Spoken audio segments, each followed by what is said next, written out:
النهارده معانا 3 خطوات عشان تكون واثق من نفسك، والخطوات دي لو طبقتها هتكون ثقتك بنفسك كاريزمية ومذهلة.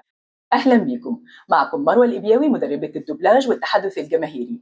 أول خطوة معانا وهي إنك تنتبه اللي بتقول لنفسك إيه القصة اللي بتحكيها لنفسك. انتبه كويس قوي للي بتقوله بعد أنا فاشل، أنا ناجح، أنا ذكي، أنا غبي، أنا محبط.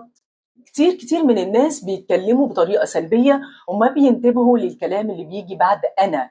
لو غيرت قصتك وخليت القصة أكثر إيجابية، خليت المصطلحات اللي أنت بتتكلم بيها كتير قوية، هتلاقي نفسك واثق جدا من نفسك بعد ما تغير الستوري بتاعتك. تاني حاجة هي وضعية الجسد. وضعية الجسد يعني الجسم يكون كتير مستقيم، يكون واحد مستقيم، الجسم ما يكونش فيه تايتنس، يكون مفرود، الجسم يكون فيه اوبنس، قوة، يكون فيه انفتاح على الآخر، مساحة عشان تبين للآخر إنك عايز تعمل vocal projection، يعني تظهر للناس كلهم صوتك من خلال إظهار جسدك. نروح بقى لثالث نقطة وهي طبقة الصوت اللي بتتكلم بيها. أنا لو اتكلمت بطبقة عالية أنا كده مش واثقة من نفسي. لازم تتكلم بطبقة كتير هادية وإيقاع بطيء. الدراسات بتقول إن اللي بيتكلم بإيقاع بطيء هو شخص واثق من نفسه، والدراسات كمان بتقول إن اللي بيتكلم بطبقة كتير هادية هو إنسان واثق من حاله. اتدرب على الطبقة الهادية وعلى الإيقاع البطيء، وإن شاء الله بإذن الله مع تطبيق